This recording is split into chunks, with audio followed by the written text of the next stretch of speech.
vamos a iniciar el seminario del día de hoy. Nos da mucho gusto presentar a Carlos Hernández Castellanos.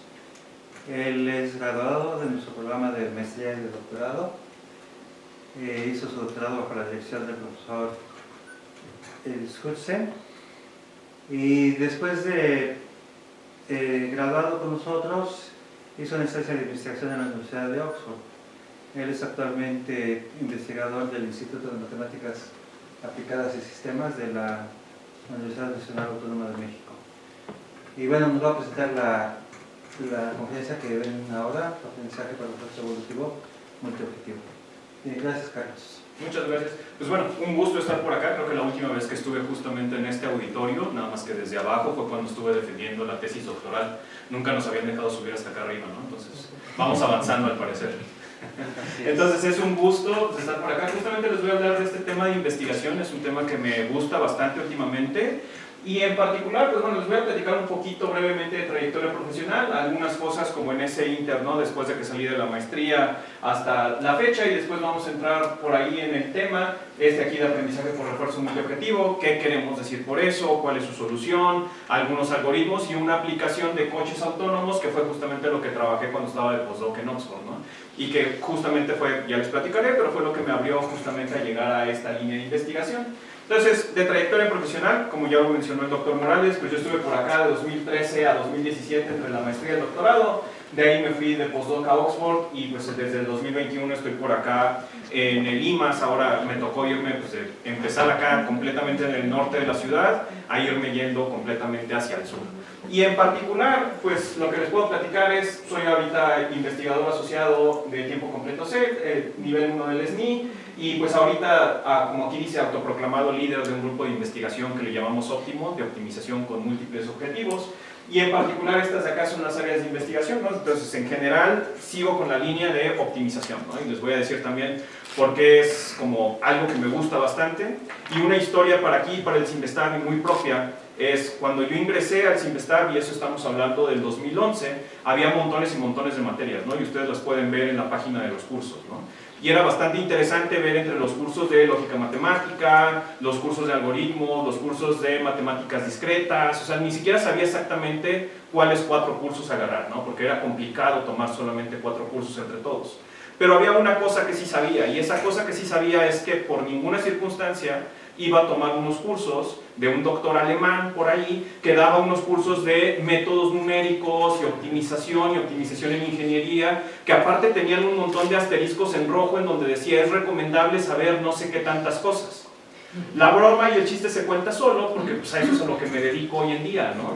Y ahí también pues es reconocer, el doctor Morales fue mi tutor, de hecho en ese primer cuatrimestre, y él me recomendó, ¿sabes qué? Es altamente recomendable que entres a las clases del doctor Oliver, parece que va con tu perfil, puedes entrar ahí, puedes ver. Entré a métodos numéricos de oyente y pues resulta que me gustó muchísimo todo eso que tiene que ver con optimización, al punto en el cual pues hoy en día, como les digo, a eso es a lo que me dedico, ¿no? Y el problema que a mí me gusta es minimizar f de x, y ese f de x tiene montones de cosas bien interesantes y que son completamente distintas, ¿no?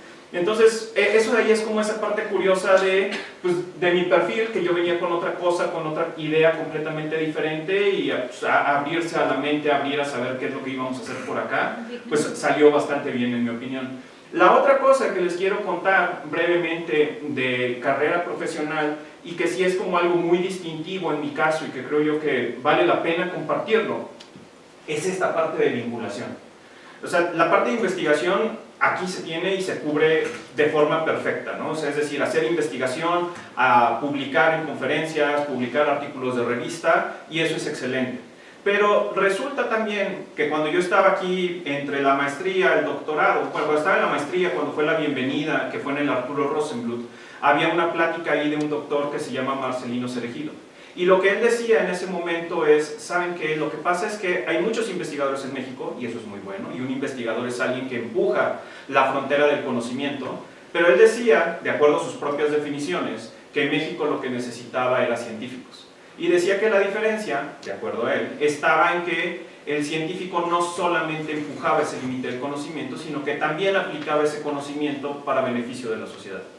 Y esa es una idea que en mí se quedó bastante. Después, cuando les digo esa transición entre maestría y doctorado, hubo el mejor programa que pudo haber habido, o al menos el mejor nombre. Era un programa que se llamaba Miércoles de Pizza. Y eso era aquí en el Simpestar. Y eso ya era el mejor nombre, ¿no? Porque sabías todo lo que querías saber. Eran los miércoles y había pizza. Eso era todo lo que necesitabas saber. Entonces ese era un evento que estaba en la biblioteca y resulta que antes de que te dieran la pizza había algunas pláticas de personas que habían hecho empresas, que habían hecho spin-off a partir de su tesis de maestría, su tesis doctoral, y la invitación era esa: ¿por qué no pensar en también de las investigaciones que se hacen, tratar de sacar algún tipo de empresa y sacar algún beneficio de ello? Y entonces, pues yo me interesé justamente en esta parte de startups. Fundé alguna cuando estaba como a la mitad del doctorado, más o menos 3/4 del doctorado, una fintech, una financiera. Nos fue relativamente bien, llegamos a obtener $100 millones en una deuda senior, lo cual es bastante. O sea, de hecho, al momento creo que seguimos siendo los únicos locos que llegaron a hacer eso en solamente deuda. O sea, normalmente es capital, es decir, que te inviertan y te den dinero para crecer la empresa, o que te den un préstamo. Entonces, esta fue solamente un préstamo. Entonces, imagínense, es demasiado dinero. Después pivoteamos un poco y ahora es más bien una empresa de tecnología. Pero el mensaje es eso, ¿no? O sea, es algo que se complementa.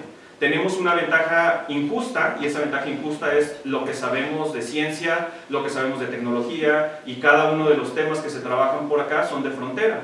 Entonces, con eso podríamos ir y resolverles problemas allá afuera. Y ahora que yo me integré a la UNAM en los últimos años, pues resulta que han caído empresas, por ejemplo Banxico, por ejemplo la Bolsa Mexicana de Valores, las cuales tienen problemas, buscan a la UNAM, buscan en particular a Limas, y pues a quién le puede interesar hacer ese tipo de proyectos de vinculación. Y eso es algo que pues en mi perfil es bastante curioso y que les invitaría a que exploren, ¿no? Además de la parte científica, explorar esa otra parte de lo que tiene que ver con vinculación con empresas y tratarles de resolver problemas. Y por cierto, las dos, los problemas que tenían eran problemas de optimización. No puedo entrar mucho en detalle en cuáles eran los problemas que les estamos resolviendo, porque ya saben, temas de confidencialidad, pero sí les puedo decir que eran temas de optimización, optimización numérica, donde puedes utilizar, por ejemplo, algoritmos evolutivos, que aquí se utilizan bastante, algunos componentes también de redes neuronales y cosas similares. Y también, como parte de todo eso, el año pasado Google tiene por ahí algunas convocatorias. Hay una que se llama Google Academic Research Awards, y el año pasado justamente nos dieron un premio de eso para dar y hacer una investigación con respecto a transporte público en Mérida.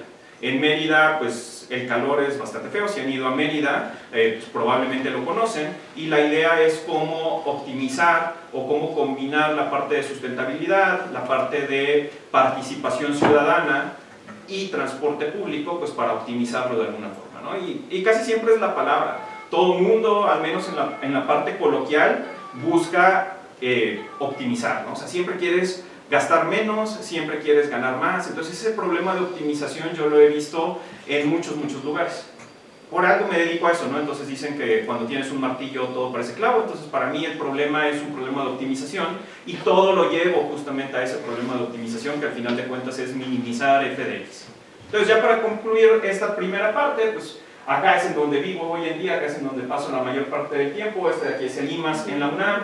Por acá hasta arriba, casi hasta el final, es en donde está mi oficina, pero pues es un lugar bastante entretenido para trabajar. Es un lugar en donde combina más o menos el equivalente a varios departamentos de aquí. Yo estoy en el departamento de Ciencias de la Computación, pero también hay departamentos de Física Matemática, Modelado de Sistemas Sociales, Probabilidad Estadística. Son 6 diferentes departamentos que los une justamente matemáticas y sistemas, básicamente, ¿no? Y es el tipo de investigación que hacemos por allá.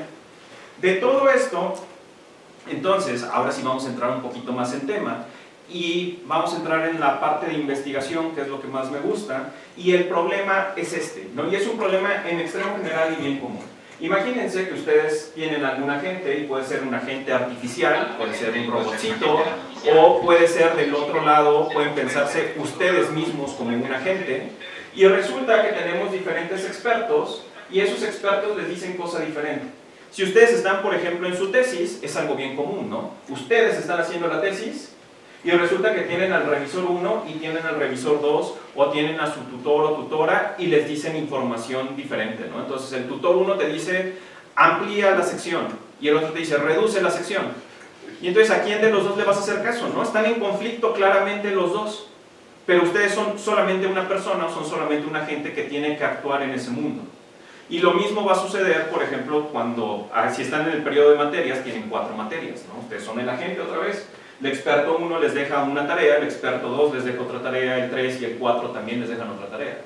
Y entonces ustedes tienen que decidir qué es lo que tienen que hacer, en dónde van a poner su esfuerzo. Porque claramente, si están haciendo la tarea 1, no están haciendo la tarea 2, 3 y 4, ¿no? Y viceversa con cualquiera de los otros ejemplos. Entonces, ese problema de decidir es un problema bastante interesante y bastante rico, porque resulta que en muchos problemas nos importa más de un aspecto. Tal vez nos interesa, por ejemplo, en el caso de la tesis, les interesa el valor científico que pueda tener, pero al mismo tiempo también pues, no ponerle muchísimo más esfuerzo del que sea necesario.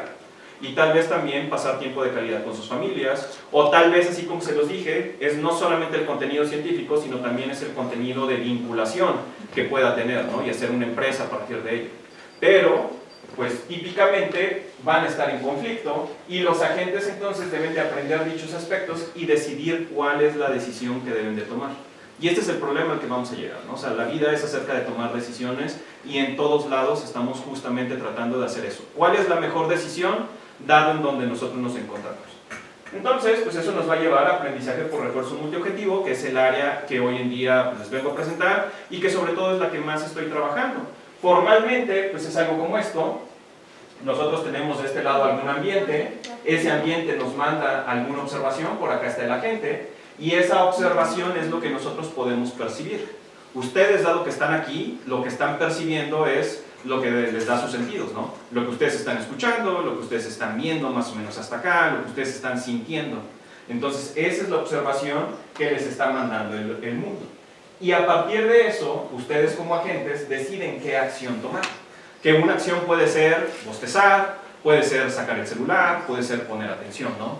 Y dependiendo de eso, pues este mundo, este ambiente, les va a dar algunas recompensas y es una recompensa por cada uno de los criterios que a ustedes les interesan y pues les va a dar la siguiente observación.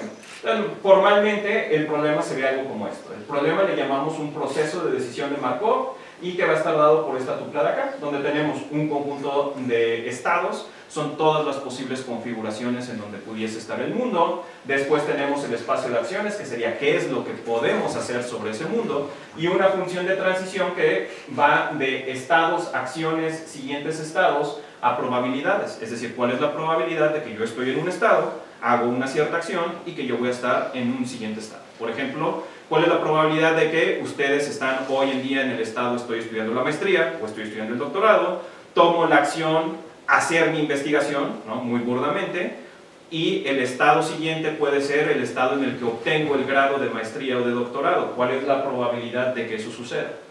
Y a lo mejor lo podemos calcular, ¿no? de alguna forma. También tenemos aquí algún factor de descuento, que esto es simplemente para que la matemática funcione, una distribución sobre estados iniciales, porque no siempre vamos a empezar en el mismo estado, ¿no? Podemos empezar en diferentes lugares.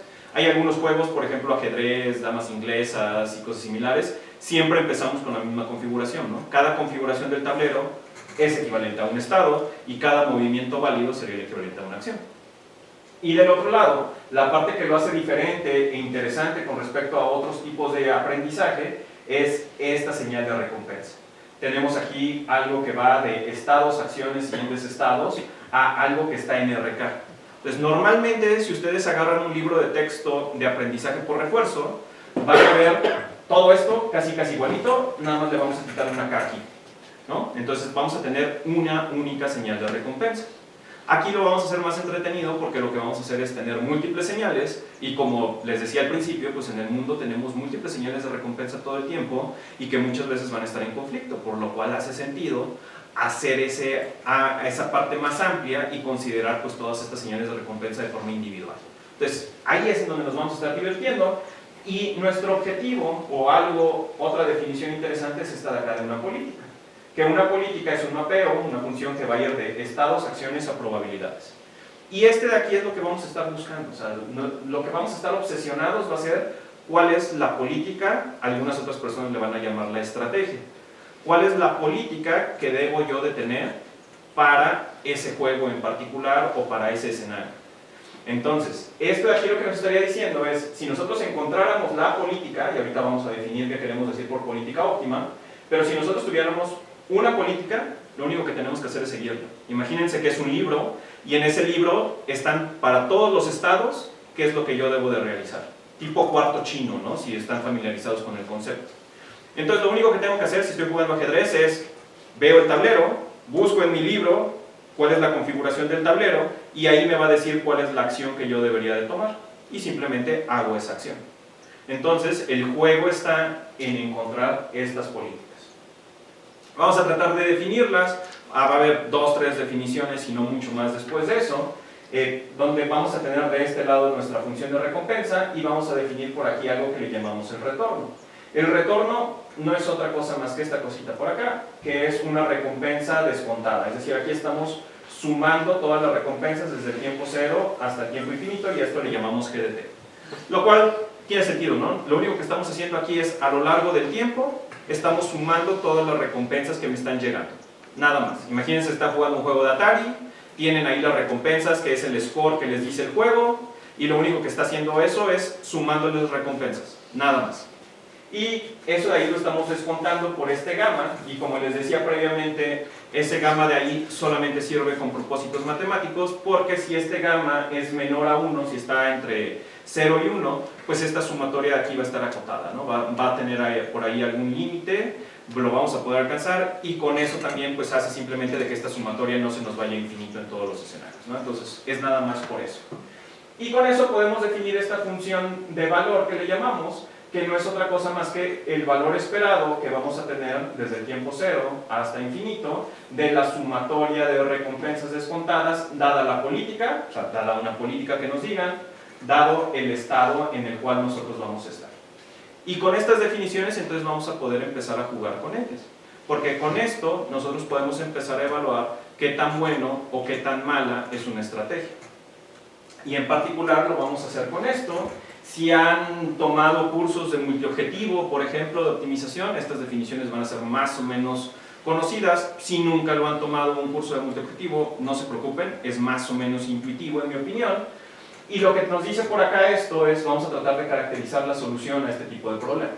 Entonces nos dice, una política pi que pertenece pues, a un espacio de políticas domina a alguna otra política con respecto a este problema, si solo si se cumplen estas 2 características.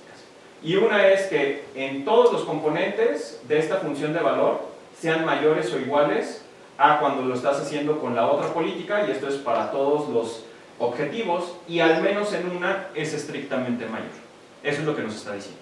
Lo cual intuitivamente tiene muchísimo sentido. Imagínense ustedes que tienen la tarea de comprar un celular, ¿no? Entonces vamos a comprar un celular y tal vez nos interesan 2 cosas. Tal vez nos interesa precio y nos interesa cámara, ¿no? El número de megapíxeles, para hacerlo muy muy sencillo. Y entonces vamos a hacer esa comparación de que un celular es mejor que otro si es más barato y tiene mejor cámara, ¿no? Bastante intuitivo. O sea, si vamos a comparar 2 celulares basados en esos 2 objetivos, pues uno va a ser mejor el otro si es mejor con respecto a la cámara y es mejor con respecto a precio. Eso exactamente es lo que nos está diciendo esta definición de acá de arriba. Y después acá abajo nos dice que una solución factible pi estrella va a ser llamada eficiente si no existe otra solución que la domine. Es decir, una solución va a ser llamada no dominada o va a ser la mejor coloquialmente si no hay ninguna otra solución en el espacio de búsqueda que sea mejor que ella. Lo cual también tiene sentido, ¿no? Es la mejor solución. Y con eso vamos a tener 2 conjuntos, un conjunto que le llamamos el conjunto de soluciones eficientes, que pues es aquel conjunto de soluciones que cumplen esta regla de acá, y su imagen a la cual le llamamos el frente de Pareto. Y entonces el objetivo aquí, o en gran medida del área, va a ser eso, encontrar conjunto de Pareto, encontrar frente de Pareto. Dicho de otra forma, estamos resolviendo un problemita de optimización. Entonces ahí es en donde estamos. Y las únicas cositas que son un poquito diferentes con respecto a lo que hacen tradicionalmente, cuando piensan en optimización, la educación de los 1600 nos dice derivamos, igualamos a 0 y despejamos, ¿no? En este tipo de problemas ya no vamos a poder hacer eso porque el problema es bastante más complejo y además estamos optimizando sobre valores esperados. Entonces, cuando tenemos valores esperados, eso nos mete al mundo de optimización estocástica, que también es bien interesante, y ahorita vamos a ver pues, algunas cositas al respecto. Para tratarlo de ubicar, porque, o sea, eso es aprendizaje por refuerzo, ¿no? Y es aprendizaje por refuerzo multiobjetivo. Pero tiene que ver con un montón de áreas y dependiendo de cuál sea el área que ustedes están trabajando, es el cómo le van a llamar. Por ejemplo, si vienen de ingeniería, tal vez a esto le llaman investigación de operaciones, o le llaman control óptimo, o le llaman aprendizaje máquina, ¿no? Dependiendo de dónde vengan. Igual si vienen pues, del lado de las ciencias de la computación, si vienen de neurociencias o de psicología, tal vez esto es más sistemas de recompensa o condicionamiento, si vienen de economía, pues tal vez es más la parte de racionalidad, y entonces tiene que ver con un montón de áreas y un montón de conceptos. Pues dependiendo de dónde vengan, le van a llamar de formas diferentes. Por ejemplo, el problema de aprendizaje por refuerzo, también para mucha gente no es otra cosa más que un problema de control. Nada más que la gran diferencia está en que en control normalmente estamos modelando el ambiente de alguna forma, por ejemplo, ecuaciones diferenciales, mientras que aquí de este lado lo estamos viendo como una cajita negra, ¿no? Esa función de transición normalmente no está dada y no la podemos modelar de forma fácil, ¿no? Entonces imagínense las ecuaciones diferenciales de un coche autónomo, pues quién sabe, ¿no? Van a estar ahí medio complejas, poderlas definir completamente. Meter una red neuronal que haga esa definición tal vez va a ser un poquito más sencillo y es más o menos lo que vamos a mostrar. De ahí, entrando a los métodos un poquito, hay una clasificación que se utiliza bastante en donde son métodos basados en valor, métodos basados en política. Estos métodos de acá lo que hacen es tratar de encontrar las funciones de V, que son las que vimos previamente, y optimizar sobre ahí.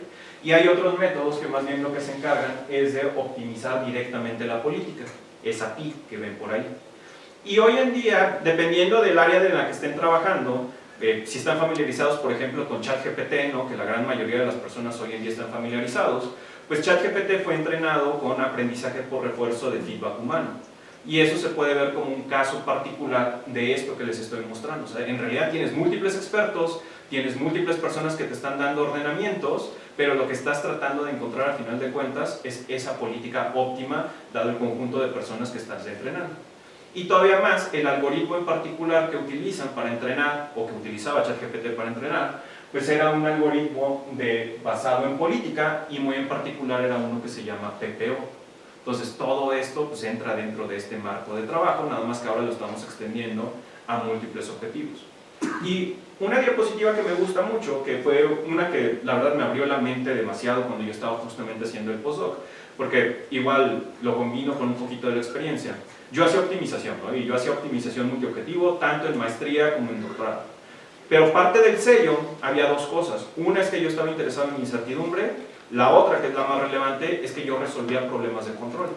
Pero yo como tal no estaba familiarizado con control, sino que colaboraba con un grupo que era experto en control, que diseñaba los problemas, por ejemplo, balazos robóticos, a estabilizar edificios en caso de sismos y cosas similares, y ellos me daban el modelo y yo lo optimizaba. Entonces ese era en buena medida mi rol dentro de esas colaboraciones. Entonces cuando me voy a Oxford y estoy por allá trabajando, ahora en otro modelo que me dieron ellos, o sea, allá en Oxford hicieron el modelo de coches autónomos, pues yo estaba optimizando ese. Y de ahí me encontré justamente con una diapositiva como esta, que une las dos cosas. Une de la parte de abajo un poquito de lo que es control o lo que es aprendizaje por refuerzo, y del otro lado lo que tiene que ver con optimización. Yo vengo de optimización, ¿no? Entonces, cuando a mí me hablaban de aprendizaje, cuando me hablaban de aprendizaje máquina, supervisado, no supervisado, por refuerzo, cosas similares, es como, pues no tengo idea en realidad de qué me estén hablando. Cuando vengo aquí, es cuando me doy cuenta, esos son problemas de optimización. Son problemas de optimización como los que he estado resolviendo toda la vida, son problemas de optimización no lineal. Entonces, en su corazón, todos estos problemas tienen un minimizar algo. Entonces, por acá en los 50 se hace programación dinámica, mientras que por acá, mucho antes, en los 40 tenemos programación lineal. Y resulta que nosotros podemos utilizar programación lineal para resolver problemas de programación dinámica, lo cual se me hizo bien interesante, ¿no? Podemos nosotros utilizar estas técnicas de acá, que es otra vez, ¿no? En mi experiencia son las que yo ya conocía, para resolver esto de acá.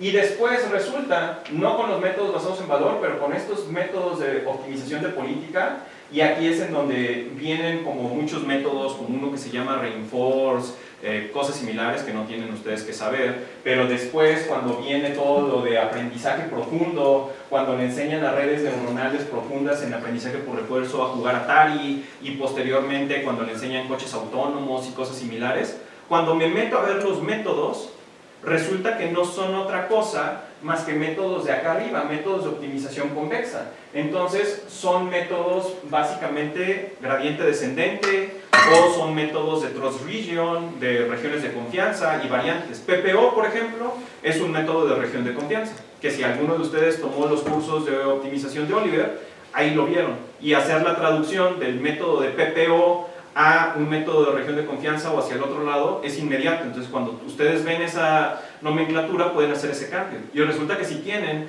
justamente ese background en optimización, pueden brincar entre aprendizaje máquina y optimización bastante simple. Y ese de ahí fue como la cosa que a mí me hizo clic completamente cuando entramos acá en los 2020, donde tenemos optimización no convexa y del otro lado tenemos aprendizaje por refuerzo multiobjetivo y que los métodos son esencialmente los mismos. Entonces eso fue como bastante curioso cuando estuve allá y fue como que se te prende una lucecita, ¿no? Es como, entonces sí sé de estas otras cosas, al punto en el cual ahora yo en la UNAM doy el curso de inteligencia artificial, doy el curso de aprendizaje por refuerzo, a pesar de que pues, nunca tuve una parte formal, digamos, en eso, ¿no? O sea, lo que yo sé es optimización y resulta que de ahí hacer el salto resultó ser medianamente fácil. Entonces, dicho esto, ahora lo que les voy a platicar en los minutos que nos quedan es, pues ya particularmente, qué tipo de investigación estoy haciendo para resolver este tipo de problemas. Aquí se utilizan bastante algoritmos evolutivos, los algoritmos evolutivos son buenos en todo esto, y pues entonces la pregunta sería, ¿por qué no los utilizamos? ¿No? Y justamente un trabajo de este año que sometimos a una conferencia es en eso. ¿Por qué no utilizar algoritmos evolutivos multiobjetivo para resolver estos problemas de aprendizaje por refuerzo? Pues vamos a ver qué es lo que pasa. La tarea entonces es esta. Queremos encontrar un conjunto de políticas parametrizadas por teta, y entonces lo que queremos hacer es encontrar esto de acá. Y resulta que este teta de aquí, o sea, este simbolito de teta no lo teníamos antes, ¿no? Antes nada más teníamos pi estrella. Ahora lo que vamos a hacer es representar la política mediante una parametrización, mediante alguna función de aproximación. ¿Y qué funciones de aproximación están de moda hoy en día? Redes neuronales, ¿no? Entonces, ahora lo que vamos a tener de este lado es una red neuronal que me va a estar representando esta política. Entonces a esta red neuronal yo le voy a dar de entrada el estado y del otro lado lo que me va a dar es qué acción es la que yo debo dar. Entonces me va a estar representando eso. Y entonces la tarea se transforma completamente a la de entrenar los pesos de una red neuronal. Eso es lo que vamos a querer hacer, probablemente muy grande. Entonces vamos a tener de este lado toda una población de individuos. Cada uno de sus población de individuos pues va a jugar dentro de algún ambiente que queramos resolver, y ahorita les voy a enseñar algunos ejemplos de ambientes sobre los cuales pudiéramos estar trabajando. Los vamos a rankear de alguna forma que va a ser pues de acuerdo a qué tan bien resolvieron el problema. Si se imaginan coches autónomos, por ejemplo, aquí tenemos montones y montones de conductores que pues están representados por redes neuronales. Aquí los vamos a evaluar para ver qué tan bien pueden manejar. Y aquí vamos a seleccionar algunos de los que sean los mejores para manejar. Eso nos va a dar una siguiente población y pues vamos a repetir este ciclo. La forma en la que los vamos a evaluar pues es nuestra función de valor, esta de acá. Entonces vamos a buscar políticas parametrizadas y en términos generales entonces vamos a estar encontrando este teta que va a estar en un espacio de RN, tal que no exista alguna otra política que los domine. Ese va a ser el nombre del juego. Y esto, ya que está transformado así, resulta que no es otra cosa más que un problema de optimización, minimizar f de x, donde nada más sustituimos la x por un teta, ¿no? Entonces vamos a minimizar f de teta y ya. Ese de ahí es nuestro nuevo problema, es un problema de optimización, pero es un problema de optimización que es de gran escala, porque las redes neuronales normalmente son muy grandes, y también es estocástico este problema, ¿no? Porque ustedes lo ejecutan una vez en el ambiente y les da un resultado, lo ejecutan otra vez y les va a dar otro resultado, ¿no? Y así sucesivamente. Entonces tenemos que jugar con esas cosas. Y la otra también es que se va a tardar muchísimo en evaluar. Imagínense si esto de aquí es conducción autónoma de aquí a la UNAM. Pues cuánto tiempo me va a tomar la simulación del coche que va a manejar del Simvestar a la UNAM. Y aparte eso lo voy a tener que hacer múltiples veces. Entonces resulta que va a ser carísimo y va a ser bastante tardado. Entonces la política, como les decía, está representada así. Este de aquí es de acuerdo a juegos clásicos, juegos de Atari, y los juegos representan un ejemplo muy bueno como para empezar con todo esto. Por ejemplo, un objetivo puede ser la cantidad de puntos que tenemos, otro objetivo puede ser clásico, el esfuerzo de control. Es decir, no me quiero estar simplemente moviendo y presionando los botones a lo loco, sino que me gustaría que fuesen tan precisos y tan poquitos como se pueda. Entonces, esto de aquí es lo que entra a mi red neuronal, son la cantidad de píxeles en términos de imagen. Tenemos esa red neuronal, tenemos alguna o algunas capas ocultas, y del otro lado tenemos las acciones, es decir, cuál es la probabilidad de que nos vayamos hacia arriba, hacia abajo o de quedarnos. En términos de coches autónomos, esto puede ser cuál es la probabilidad de mover el volante hacia un lado o hacia el otro, o de acelerar, o de frenar, o de cualquiera de los actuadores que nosotros tengamos. Eso ahí es lo que vamos a estar funcionando, así es como va a funcionar. Ahora bien, con todo esto, y algunos de ustedes seguramente han entrenado alguna red neuronal a lo largo del tiempo, y evolutivos no se utiliza en realidad, ¿no? O sea, utilizamos otras técnicas. Utilizamos, por ejemplo, Adam, utilizamos gradiente descendente, y hay muy buenas razones por las cuales hacemos eso, ¿no? Son muchísimo más eficientes. De hecho, si ustedes ponen a competir en problemas de aprendizaje supervisado, un evolutivo contra gradiente descendente va a ganar por muchísimo. Va a ser 10, 20 veces más rápido. Entonces, la pregunta sería, ¿no sería lo mismo aquí? ¿O deberíamos utilizarlo? Y la respuesta resulta es que hay evidencia de que sí vale la pena utilizar evolutivos en ambientes de aprendizaje por refuerzo. A lo mejor no se alcanzan a ver de todo, pero en 2017, 2018, mucha gente estuvo interesada en utilizar algoritmos evolutivos para resolver problemas de aprendizaje por refuerzo. Entonces, por ejemplo, este de acá que se llama Natural Evolutionary Strategies, este de aquí que se llama búsqueda aleatoria simple, provee un enfoque competitivo a aprendizaje por refuerzo. Imagínense la locura. Búsqueda aleatoria, preferible a gradiente descendente. Esto de aquí son unos investigadores de Berkeley. Acá abajo, redes neuroevolución, algoritmos genéticos son competitivos para entrenar aprendizaje por refuerzo. Este es de Uber, y este otro de acá es de estrategias evolutivas como métodos escalables para aprendizaje por refuerzo, que este de aquí es de OpenAI. Que estas empresas tuvieron una cierta tradición hace unos 5 o 10 años de agarrar métodos ya existentes y ver qué tal funcionaban en estos problemas de aprendizaje profundo, y resultó que los evolutivos funcionaban bastante bien, sobre todo porque los podemos paralelizar altamente, cosa que no podemos hacer con gradientes descendentes. No es tan sencillo hacer ese tipo de paralelización, y en evolutivos sí lo podemos hacer. Y para México en particular, desconozco un poco las capacidades de supercómputo por acá, pero normalmente no tenemos tanto acceso a GPUs, pero sí tenemos más acceso a número de cores. Y resulta que los evolutivos los podemos paralelizar en número de cores, o sea, sí podemos hacer eso. Entonces, cuando hacemos la comparación de wall time, es decir, de tiempo real, podemos ver que el evolutivo funciona bastante bien y es muy competitivo. Esto era para monoobjetivo. En multiobjetivo por alguna razón no lo habían probado, y justamente ahí es donde está parte de la contribución de nuestro lado, ¿no? Las preguntas eran, pues, ¿cuál es el desempeño de los algoritmos evolutivos para problemas de aprendizaje por refuerzo multiobjetivo? ¿Cómo afecta el número de episodios, es decir, el número de repeticiones para poder estimar la incertidumbre? Y del otro lado, pues, ¿cómo influye la complejidad de la gente en su desempeño? Y esto de aquí de complejidad estamos hablando de cantidad de neuronas en una capa oculta, por ejemplo.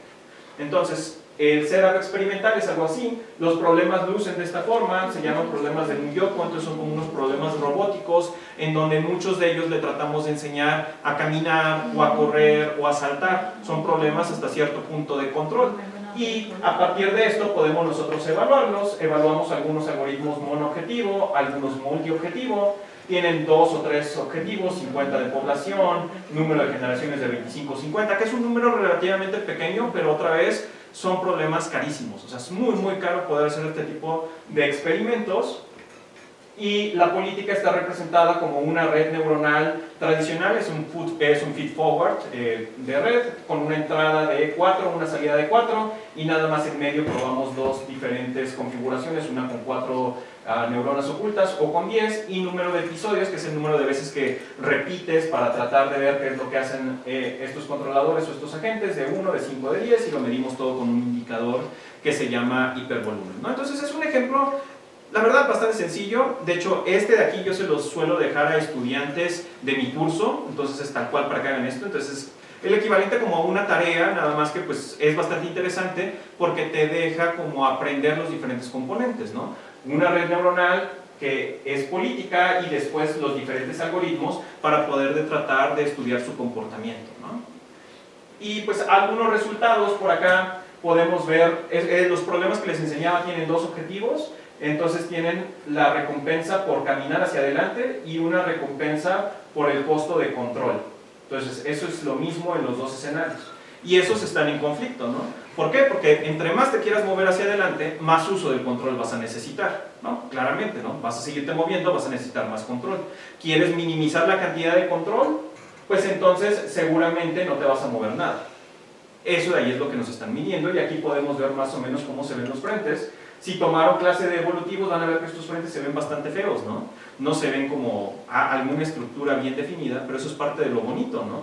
Porque es entonces que todavía hay mucho espacio para los algoritmos para poder funcionar de forma correcta. En este de acá podemos ver que es un frente casi lineal al parecer. Acá podemos ver que tal vez es un frente que está desconectado, o sea, podemos ver tal vez que hay unas 3 componentes. Otra vez, esto es con el resultado de los evolutivos y además este es el resultado de todos los evolutivos juntos para todas las evaluaciones, ¿no? Entonces pusimos una memoria y ahí pusimos absolutamente todo. Entonces si combinamos el mejor resultado posible de todos nuestros experimentos, luce así. Lo cual quiere decir que todavía hay mucho trabajo, lo cual es bueno para nosotros, ¿no? Y del otro lado tenemos las comparaciones en términos del número de generaciones y el hipervolumen. Entre más arriba está mejor. Entonces entre más arriba esté mejor. ¿Cuál es la parte interesante aquí? La parte interesante, si ustedes ven esta línea de aquí que está en moradito, ese algoritmo se llama PCO, que es un algoritmo de Particle Zone Optimization. Y ese es un algoritmo que en mi opinión es bien bonito, o sea, bastante bonito y que tiene también ciertas raíces, no en monoobjetivo, pero sí en multiobjetivo aquí en el SimBestack. De hecho, fue el profesor Carlos Cuello quien propuso la extensión de MOPSO, que es Multi-Objective Particle Swarm. Y resulta que pues viendo esto, la idea que tenemos ahora es que al parecer PCO funciona bastante bien, si se fijan, y después se estanca. Pero es rapidísimo, o sea, en las primeras generaciones obtiene un resultado que es muchísimo mejor que todos los demás, a pesar de ser monoobjetivo, que también eso lo está poniendo en desventaja. O sea, ese es un algoritmo monoobjetivo comparado contra algoritmos multiobjetivo y está siendo más rápido el monoobjetivo y está encontrando mejores resultados. Y acá arriba sí está por debajo, pero tampoco está tan por debajo, o sea, llega al final sí cuarto lugar, pero no es tan malo, considerando que de todas formas es una sola solución la que está considerando. Entonces ahí viene una hipótesis en donde pues, algoritmos como MOPSO y algunas otras que pues, han caído un poquito de la atención de la comunidad pueden ser bastante interesantes de este lado. Y haciendo la comparativa ya con pruebas estadísticas y cosas similares, estos diagramas, si nunca los han visto, se llaman de diferencias críticas. Lo que hacen es como ordenar las soluciones, es decir, cuál quedó en primer lugar, segundo lugar, tercero, cuarto, quinto, sexto, etcétera, etcétera. Eso es lo que nos está diciendo por acá. Cada una de las líneas nos está diciendo, y en su numerito, cuál es el ranking promedio que obtuvo en nuestros experimentos. Entonces, por ejemplo, en SGA2, que es un algoritmo multiobjetivo, obtuvo de ranking 2.9. Del otro lado, SPEA obtuvo también 2.9, este acá estuvo en promedio en 3 algo, y después esta línea por acá nos está queriendo decir que no podemos rechazar la hipótesis nula entre los algoritmos que están ahí. Y después les puedo explicar con mayor detalle, ¿no? Pero en términos coloquiales y por lo tanto incorrectos, quiere decir que estos algoritmos NSGA2, SPEA, SMSMOA, RNSGA2 y por acá NSG atrás, empataron, ¿no? Otra vez, medio coloquial, medio incorrecto, pero más o menos así lo podremos interpretar, ¿no?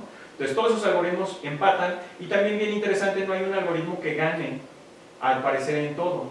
Y del otro lado pues sucede algo similar, estos son para 2 objetivos, este de acá es para 3 objetivos y podemos ver también que hay una nubecita de métodos que serían estos de acá que empatan en todos e incluyendo PCO, ¿no? Que también eso es bien interesante. Lo incluimos 3 objetivos y entonces aún en 3 objetivos al parecer el resultado es bastante bueno. La otra pregunta que teníamos era esta de cuál es el impacto de los parámetros. Dentro del impacto de los parámetros aquí tenemos cuáles son, el último es el número de generaciones, este de aquí es la cantidad de episodios que vamos a evaluar y el en medio es el tamaño de la capa oculta que estamos utilizando. ¿Qué es lo que deben de ver por acá? Lo que deberían de ver es justamente, si comparamos nosotros, por ejemplo, los de 3 neuronas contra los de 10 neuronas, cómo se está comportando el desempeño del hipervolumen. Entre más grande es mejor. Entonces, estamos observando que en muchos de los escenarios es cierto que si ustedes hacen más neuronas ocultas, el resultado va a ser mejor. Lo cual hasta cierto punto es intuitivo, ¿no? Estamos metiéndole más poder de cómputo y con ese más poder de cómputo estamos encontrando mejores soluciones porque podemos representar de mejor forma la política. Y del otro lado también con el número de generaciones, con ese pasa algo curioso, solamente por ahí hay un experimento, si mal no recuerdo, que es el de 100, que sí mejora, pero no mejora en realidad tanto con respecto a todos los demás, lo cual también quiere decir que los evolutivos pues están llegando a estancar en algún punto. Y con respecto a este primer dato, que es el número de evaluaciones que nosotros le estamos poniendo, también parece ser que entre más esfuerzo le estemos poniendo para de forma precisa estimar la incertidumbre que hay, también lo está encontrando, ¿no? Lo cual también es bastante intuitivo. Entonces, en términos generales, hasta aquí teníamos 3 preguntas. ¿Vale la pena utilizar evolutivos? Parece ser que sí vale la pena, nada más que hace falta compararlo contra otras estrategias clásicas, y resulta también que no hay muchas estrategias clásicas en multiobjetivo, por cierto, en multiobjetivo por refuerzo.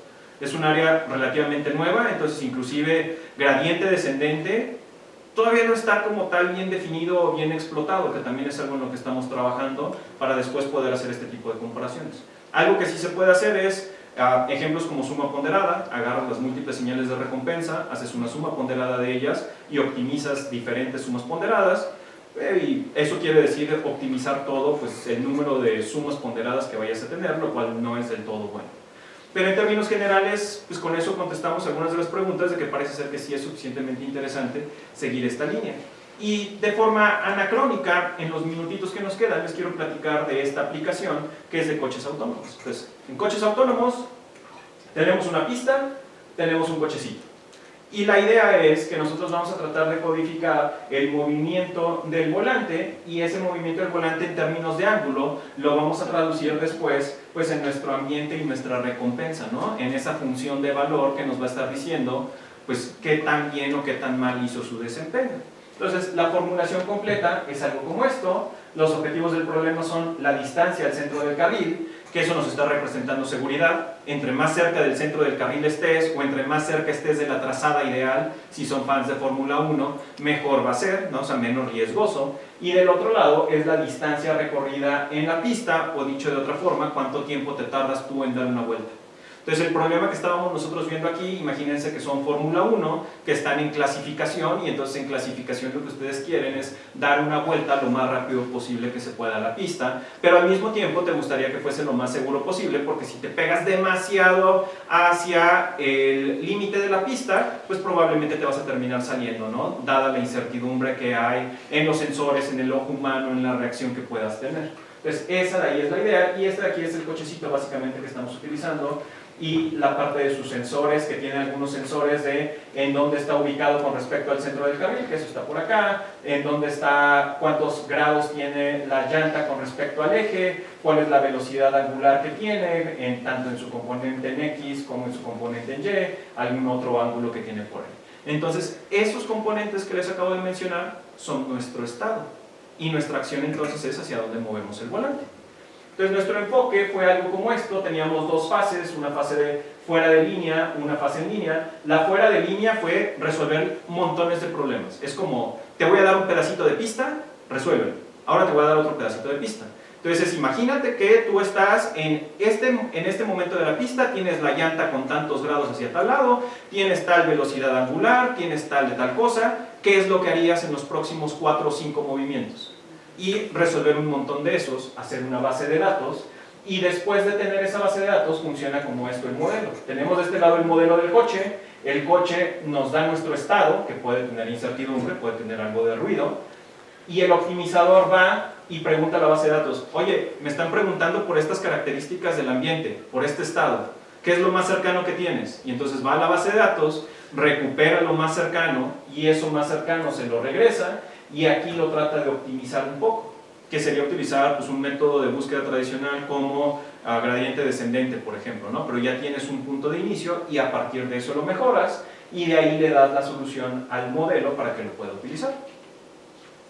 Entonces, no voy a entrar en detalle en los algoritmos, pero son algoritmos bastante sencillos. De hecho, es básicamente calcular números aleatorios y seleccionarlos, básicamente. Entonces, calculamos números aleatorios, después seleccionamos lo mejor, más números aleatorios, seleccionamos lo mejor, y hasta que nos cansemos. Y el buscador local lo único que trata de hacer es minimizar esta distancia, que es una distancia entre conjuntos. ¿Cuál es lo peor que te puede suceder contra algún punto de referencia?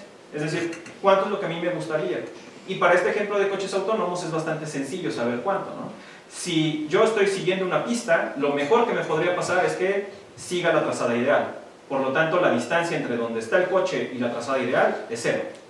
Es lo mejor que me puede suceder. Y la segunda cosa mejor que me puede suceder es que si yo voy a una velocidad constante y voy por X segundos, pues lo máximo que yo voy a poderme mover va a ser X segundos por la distancia.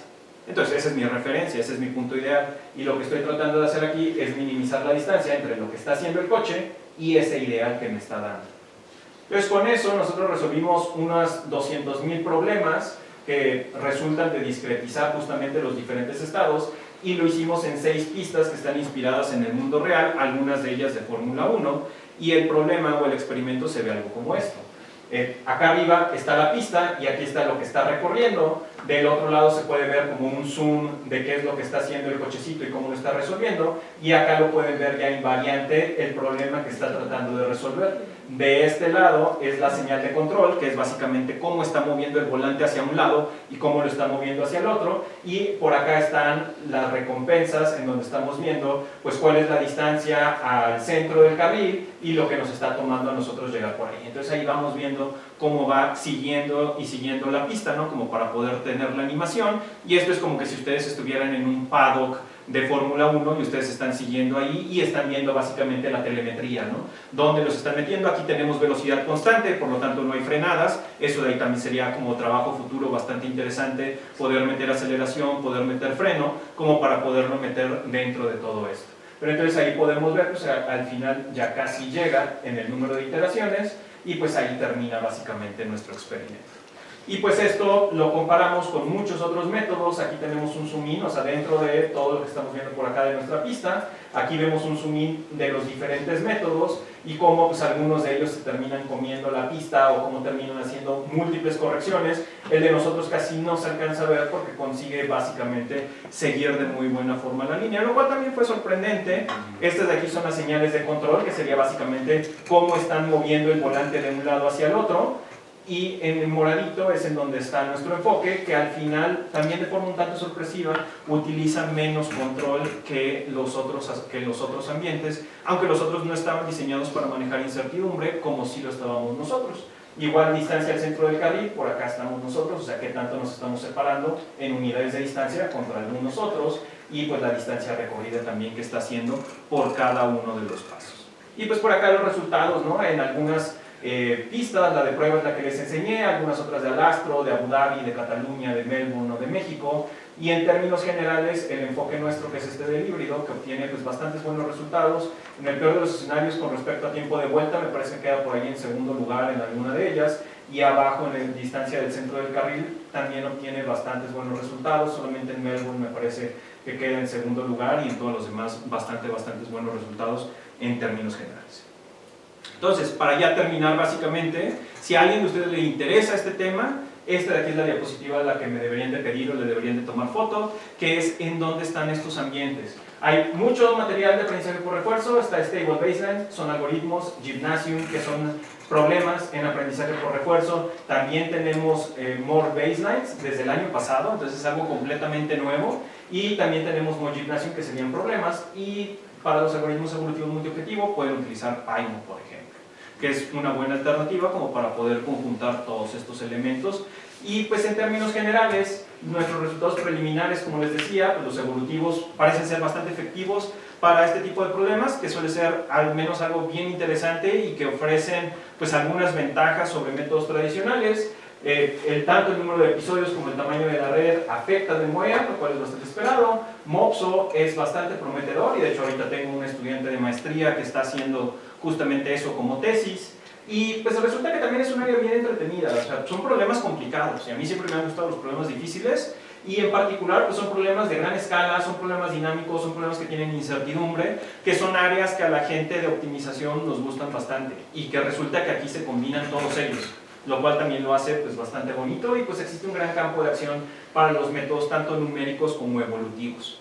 Entonces pues, ¿qué es lo que hay que hacer en términos de perspectivas? Propiedades del problema hay muchos que estudiar, incertidumbre, funciones caras, dinámicas, del lado de los algoritmos, buscadores locales, cómo representar las soluciones, mecanismos de búsqueda, cómo tomar decisiones, porque hay que tomar decisiones ahí. En este último es tal vez en el que hay más investigación por todo lo de lenguaje natural, entonces ahí se ha avanzado muchísimo en cómo extraer información de diferentes lugares y tomar pues, decisiones a final de cuentas, básicamente qué respuesta te tiene que dar ChatGPT. Y pues aplicaciones del mundo real que siempre son bien interesantes. Y ya para terminar, nada más un comercial. No sé si han visto de este evento del AI Summit. Viene OpenAI, viene esta empresa que se llama Fintual, que ellos están aquí en México. Nosotros lo estamos organizando. Yo en particular estoy en el comité de organización. Fintual son amigos míos y me buscaron a ver si no nos interesaba hacer algo con OpenAI. Dijimos, sí, está bien, ya que. Y entonces pues vamos a hacer ese evento, entonces si a alguien de ustedes le interesa, pues también me pueden contactar y podemos asegurarnos para que haya algunos pases para ustedes, ¿no? Y si tienen dudas sobre esto también me pueden preguntar. Entonces, dicho eso, pues ahí está la invitación para unirse al lado oscuro de la fuerza. Tenemos no galletas, ahora tenemos MoMDPs. Y pues por acá una fotografía de parte de mi grupo de investigación que estuvimos por acá en el José Allen. Y pues muchísimas gracias.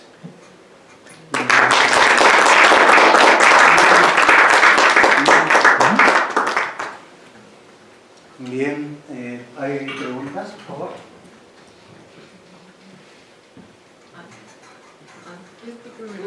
En el parque donde probabas distintas configuraciones y parámetros del tamaño de la red y el número de generaciones, ¿cómo determinaste qué parámetros probar? En este caso fue basado en experiencia. De hecho, algo que sí está abierto y es otra área de investigación en la cual me gusta bastante es configuración automática de algoritmos.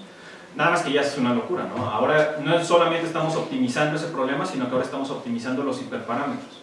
Y formalmente eso es lo que deberíamos de hacer, ¿no? Tirarle un buscador sobre los mejores hiperparámetros para que haga una búsqueda pues, suficientemente buena sobre los parámetros. Entonces, eso hace falta ver. Muy buena pregunta, muchas gracias. Compañero.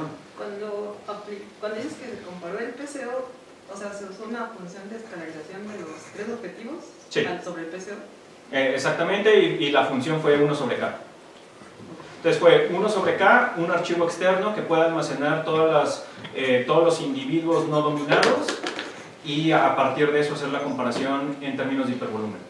Eso, por cierto, no es algo que nunca deban de hacer, ¿no? Porque en términos de investigación siempre es como o haces monoobjetivo o haces multiobjetivo, pero aquí en realidad teníamos mucha curiosidad porque en multiobjetivo tradicional se sabe que resolver múltiples problemas en forma paralela es más benéfico que resolver uno solo. Es decir, tú resuelves 3, 4, 5 problemas, vas a encontrar mejores soluciones haciendo eso que dándole todos los recursos a una sola escalarización. Y hay un algoritmo que se llama MoEAD que justamente explota eso. Pero aquí no estábamos seguros si eso iba a seguir siendo verdad o no. Y pues al parecer hay evidencia como de un poquito lo contrario. Entonces por eso es que hicimos ese experimento. Por ejemplo, cuando comparan lo de que se usan los evolutivos en lugar del descenso de gradientes, que se optimizan los pesos de las redes. Sí, eso? Estamos optimizando pesos de redes. Y para hacer esa comparación también es complejo, porque ahora tú tienes métodos que utilizan gradiente contra métodos que no utilizan gradiente. Se puede hacer en términos de eficiencia, es decir, cuántas funciones o evaluaciones de función necesitas, pero ahí claramente va a ganar un método de gradiente normalmente, pero aún así en términos de calidad de la información o de la calidad de las soluciones puede ser que sigan en los evolutivos, pero una comparación más justa puede ser en tiempo real, es decir, cuánto tiempo toma en llegar a una cierta calidad de las soluciones. Y ahí, dependiendo del paralelismo del evolutivo, tiene bastantes oportunidades, que eso es lo que encontró tanto OpenAI como Uber, como Berkeley en estos enfoques evolutivos que utilizaron. Y ahora lo que queremos ver es si esto se mantiene también para multiobjetivo. La idea es que posiblemente sí. Gracias. ¿Alguna otra pregunta?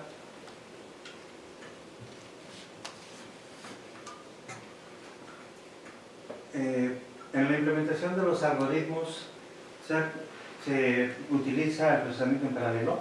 Sí, se utiliza el procesamiento en paralelo y es basado en cores.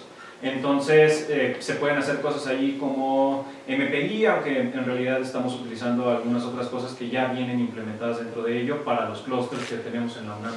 Y este de acá que les enseñé lo corrimos en ARC, que es uno de los servidores que teníamos, o bueno, tienen todavía en Oxford, para poder hacer todo esto en paralelismo, pero ahí fue sobre MATLAB. Entonces en MATLAB es todavía más sencillo, todo lo que tienes que hacer es ponerle un par for y automáticamente te paraleliza todo. Pero sí, es necesario hacer también la parte del diseño, pero el diseño es mínimo, o sea, la parte del paralelismo para evolutivos es bastante sencillo. Para quienes conozcan de evolutivos, es un evolutivo en paralelo global, es decir, lo que nosotros estamos paralelizando es la evaluación de las funciones. Si tienes 100 individuos, paralelizas en 100 cores para poder hacer esa paralelización y después vuelves a unir. Entonces no es muy complejo hacer ese paralelismo. Ya. Ahora, para un problema en particular,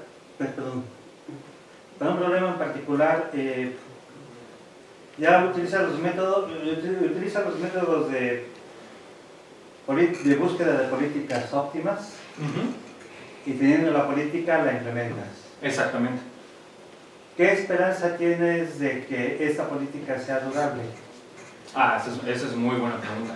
No, ahí hay en aprendizaje por refuerzo normalmente dos esquemas. Uno en el cual justamente se entrena, se encuentra la política óptima y una vez que se encuentra esa política óptima, ahí te quedas y lo que tienes que ver es estar midiendo el desempeño de esa política sobre tu problema y cada cierto tiempo reentrenas. Que es más o menos lo que se suele hacer en aprendizaje supervisado también, aunque normalmente eso como que se omite, ¿no? Es decir, quieres hacer un score de crédito, optimizas y después mides y en 3 meses, 6 meses reentrenas.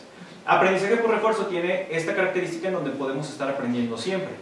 Y como podemos nosotros estar aprendiendo siempre, a pesar de que tengamos el método de política y ya tengamos esa política, podemos estar entrenando de forma continua, que sería el equivalente a hacer un ajuste fino, digamos. Otra vez, si tomaron el curso de optimización, esto sería más o menos como un método de búsqueda en alguna curva. Entonces estos métodos de predictor-corrector, ¿no? En caso de que alguien los haya tomado, es exactamente eso. Porque ahora lo que está sucediendo es que te estás moviendo dentro del estado y que ahora tienes un problema que es dinámico. Esa de ahí sería la forma más recomendable, pero es más compleja de hacer. Gracias. ¿Sí, compañero? Una pregunta, la principal pregunta es, en tu toma de decisiones, cuando tú, en tus algoritmos, imagino, o sea, tú ya sabes como qué decisión tomar, no es lo que vas encontrando. En el caso de los carros autónomos, el rendimiento no es importante, o sea, el tiempo que tardas en llegar a esa conclusión. Y si es así, ¿qué lenguaje priorizas, no? O sea, para programarlo? Totalmente de acuerdo, y eso es muy cierto. Es decir, ustedes leen la entrada, que ese es tu estado básicamente, y la lectura del estado es suficientemente rápida porque lo que tiene son sensores, ¿no? Sí. Después de que lees esos sensores, entonces lo tienes que pasar a tu método de aprendizaje para poder detectar cuál es la acción. Ajá. Ahí es en donde normalmente ya para implementar este tipo de cosas, la red neuronal, porque al final estamos hablando de una red neuronal que es la política, tendría que estar implementada en hardware, por ejemplo, ¿no? Entonces para que pueda hacer la lectura y de forma muy rápida pueda ser el controlador. Entonces eso de ahí es lo que ya se suele hacer en el momento en el que ya lo quieres implementar, digamos, ya en la realidad, ¿no? Haces ya ese componente con esa política y pues después la parte del entrenamiento, que esa normalmente la haces fuera de línea. Entonces tienes ese componente que es rapidísimo, que ya tiene la política, y tienes un segundo componente que es el que va a seguir aprendiendo y que en dado caso puede ir sustituyendo. Gracias. ¿Alguna otra pregunta? Bueno, una última pregunta entonces de tipo académico. Como hay muchos estudiantes y pueden estar muy interesados en estos temas, ¿qué posibilidades hay de colaboración en el sentido que estudiantes nuestros vayan para allá o de ustedes mismos buscar apoyo de programación de gente de aquí? Totalmente abiertos a eso, o sea, la colaboración yo creo que siempre es bien necesaria. Si a alguien le llaman algunos de estos problemas, o sea, con mucho gusto se puede hacer. Algunos de ellos pueden ser problemas para cursos, por ejemplo, ¿no? Para proyectos finales o simplemente para colaboraciones adicionales. Este proyecto en particular tenemos fondos no de Corazit o de ahora CECITI, sino de la misma UNAM. Tengo un proyecto que le llaman PAPIT justamente para eso, entonces inclusive se pueden tener como becas de finalización de grado o de proyecto o cosas similares. No es que sea mucho, pero pues de todas formas complementan algo, ¿no? Entonces, si les interesa, con mucho gusto. También de aquel lado yo doy, como les digo, el curso de aprendizaje por refuerzo. La mitad es aprendizaje por refuerzo, la otra mitad es aprendizaje por refuerzo multiobjetivo. Entonces, también si a alguien le interesa, en algún momento lo grabé, pues también me pueden escribir al correo y también los puedo agregar al Google Classroom y ahí lo pueden revisar y pues sin ningún tipo de compromiso, por supuesto. Bueno, muy bien, pues muchas gracias. Al contrario, gracias. Bien, pues entonces le agradecemos, ¿no?